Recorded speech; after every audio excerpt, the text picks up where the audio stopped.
Presented by 45 Music.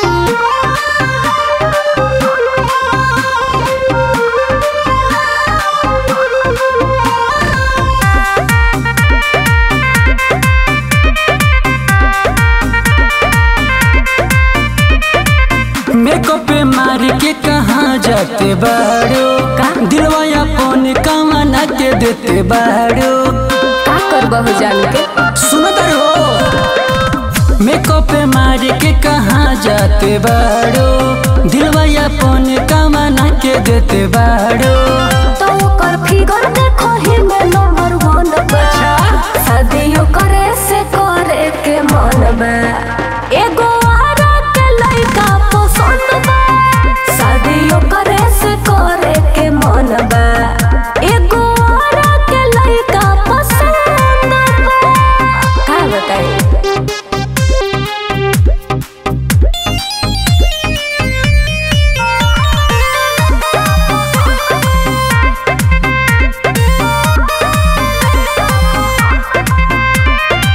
जाने बजरिया तो लग जाला पीछे अच्छा बेरी बेरी बहिया के हमारा खींचे ई बात बा पागल हो गइल बा हो। बारू राजी तो दे दो फूल रोज अच्छा बीचे रहिया में कत पर पोज ए हो कहो हमरा दिलवा के बढ़ल धड़कन बा शादियों करे से करे के मन बा एगो औरा के लइका पसंद बा ई बात बा शादियों करे से करे के मन बा एगो औरा के लइका पसंद बा बुझला ए बाबा।